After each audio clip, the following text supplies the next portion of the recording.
Ford sold 4 F-150s in this country in the last 4 months. Not 4,000, 4. 130 grand truck, and they've delivered a handful of them since autumn. And that is just the loudest example of something happening quietly on dealer lots all over Australia right now. The utes have been priced so high and pushed so hard that Australians have simply stopped buying, and now they're piling up, unsold, while the salesmen swear the price is firm. There's a Chinese ute that sold 94 in a whole month. There's an American one they've knocked 32 grand off and still can't move. And the flow on from all of it is about to put thousands of dollars back in your pocket, if you know how to play it. Stick around, because number one is the ute that's rotting on lots worse than anything else in the country. I'm Greg. I'm 53, 30 odd years with utes up on my hoist. No dealer pays me, no sponsor, no badge I'm loyal to. So I've got no reason to protect anyone here. When the whole ute market gets this out of whack, the person it finally favours is you, the buyer. Let me show you what's really sitting on those lots and how to use it. First, the big picture, because this is the part they don't want said out loud. The ute boom is over. For years, everyone told you utes only ever go up, that a Ranger or a HiLux was money in the bank. Well, the numbers have turned. The whole off-road ute segment is down around 18% this year. The Ranger's down about 20%, the HiLux down around 15%. And here's the one that really tells the story. The Toyota RAV4 Hybrid has now overtaken both of them to become Australia's best-selling vehicle. A soft little family SUV outselling the utes that ran this country for a decade. Even Kia's own boss came out and admitted the ute market appears to have peaked. Mitsubishi's warning openly about a correction in an oversupplied market. When the manufacturers themselves are using words like that, you know the lots are full and the buyers have gone quiet. And it's worth understanding how we got here, because it explains everything you're about to see. Through the pandemic years, utes got dear, really dear. Supply was tight, everyone wanted one, and prices marched up and up. Used four-wheel drive prices are still sitting around 38% above where they were before COVID. The makers got used to charging those big numbers, and the buyers, for a while, kept paying. But wages didn't climb 38%, did they? So eventually people hit a wall. The ute they wanted now cost more than they could stomach. The new emissions rules coming in are only pushing prices higher again. And one by one, buyers just stepped back. Meanwhile, the factories kept shipping, and every brand and its dog launched a new ute to grab a slice. Too much stock, not enough buyers. That's the whole story of 2026 in one sentence. And you can see it spilling over into the second-hand lots too. By the middle of this year, more than half of all the near-new used vehicles sold had to have their price cut before anyone would buy them. The average discount widened to nearly 4%, and used sales were down more than 16% on the year before. So it's not just the new lots that are full. The whole pipeline is backed up, top to bottom. So let's walk the lot and look at what's actually gathering dust. And I'll be dead fair here. I'm only naming the ones genuinely struggling because some Chinese utes, like the GWM, are actually selling fine. And I'm not going to lie to you to make a better story. Start with the Chinese newcomers that badly misjudged the price. The MG U9. MG will sell you a small car all day, but the U9 Ute is asking around 53 grand drive away, HiLux and Ranger money for a badge nobody knows on a ute nobody's seen. Australians took one look and walked. It sold 94 units in a whole month. 94.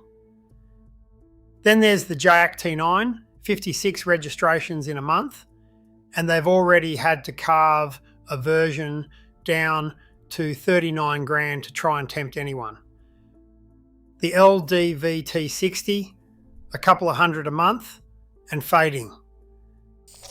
And the Foton Tunland, back after 8 years away, asking around 40 grand and barely registering. These aren't selling and quietly restocking, they're landing and sitting there. Too many badges, chasing a shrinking pool of buyers all at once. And it's about to get worse for them, because there are even more new utes on the way. JAC, Hyundai, and others are all lining up to pile into a segment that's already stuffed full. More utes, the same tired buyers. You do the maths on what that does to prices. Then there's the ute everyone was told to be excited about, the Kia Tasman.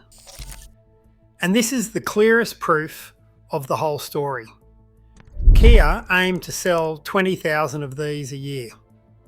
By the end of April, they'd managed about 1,600. So what happens when a ute won't move? They slash it. The flagship X Pro has been cut to 64,900 drive away. That's up to about 13 grand off. Some reports say 15, which now undercuts the very D-Max and HiLux it was meant to beat. Remember that number, because a $13,000 cut this early isn't generosity, it's panic. The looks split people, the price was too high, and now it's a bargaining chip. And I'll tell you what breaks my heart in all this. The bloke who bought the very first one at full whack. I had a fella in not long ago, chuffed as anything, paid right up near the top for a brand new ute the week it landed. 6 months later, the same ute's got thousands slashed off it on every lot in town.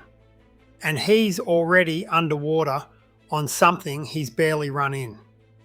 He didn't do anything wrong. He just paid yesterday's price in today's market. Don't be him. In a market like this, being first in the queue is the most expensive seat in the house.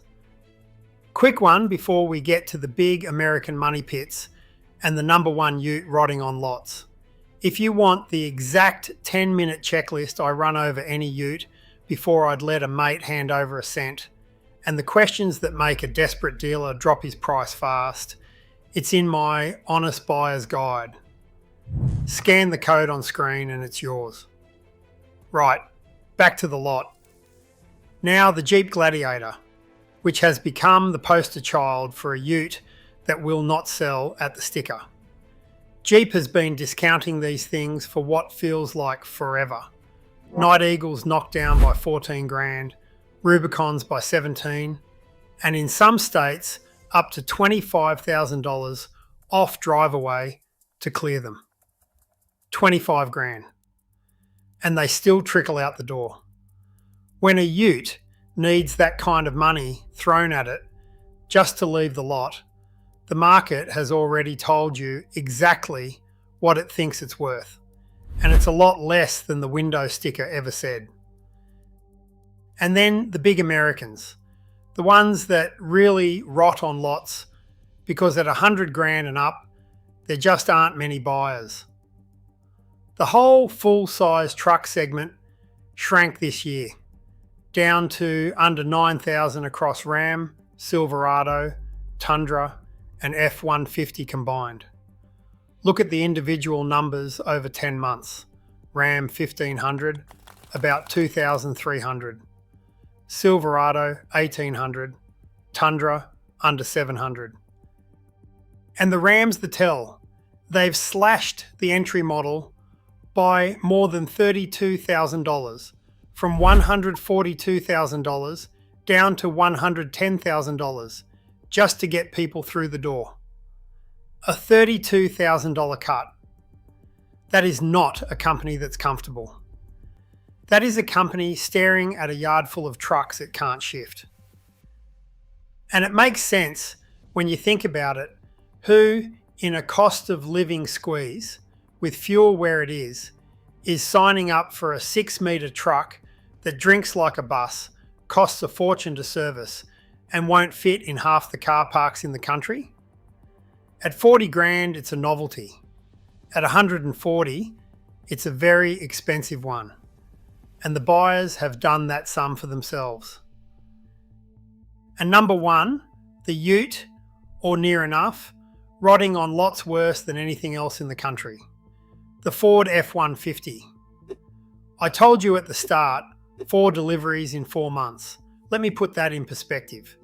At the start of the year, Ford was moving a couple of hundred of these a month. Then came the stop sales and the recalls, steering, lighting, one after another. And the whole thing ground to a halt. 549 delivered in the first 10 months of the year, and almost none of them lately. A $130,000 truck that right now, practically nobody is driving out of the dealership. If you ever wanted a picture of overpriced and rotting on the lot, it's a row of brand new F-150s with the plastic still on the seats and nobody coming for them. So what does all of this actually mean for you? This is the good bit, and it's why I made the video. Every one of these numbers is leverage. Leverage for you. When Utes were flying out the door, the dealer held all the cards and you paid whatever they asked. That world is gone. The lots are full, the demand has peaked, and the desperation discounts, 32 grand off a Ram, 13 off a Tasman, and 25 off a Gladiator, are the manufacturers themselves admitting these things are worth far less than the sticker. So here's how you play it, and I mean practically. Never, ever pay the advertised price on any Ute right now, not one of them. Walk onto that lot knowing they can't move the stock and ask the one question that changes everything. Which one's been sitting here longest? The Ute that's been on the lot 90, 120 days is burning a hole in that dealer's pocket every single day it doesn't sell. That's the one you point at. Shop at the end of the month, better still the end of the quarter, when they've got targets to hit and a boss breathing down their neck. Sort your finance out yourself first, so you're a cash-ready buyer, they can't muck around on the numbers. Get every quote in writing and take it to the next dealer down the road, because there are 10 of them with the exact same problem. And be genuinely willing to walk out the door. That walk is worth thousands, because they know if you leave, that Ute's still sitting there tomorrow. The Ute that's rotting on the lot isn't your problem, it's your single biggest bargaining chip. So there it is, from 94 MG U9s in a month to 4 F-150s in 4, the great Ute glut of 2026. The boom's over, the lots are full, and for the first time in years, the buyer's back in charge. Don't waste it. Make them earn your money. Now I want to hear from you. What's the best drive away deal you've been offered lately? And did you have the nerve to walk away and get it cheaper? And which of these Utes do you reckon is the most overpriced of the lot? Get it in the comments. I read every one and I'll answer what I can. Look after yourselves, and I'll see you in the next one.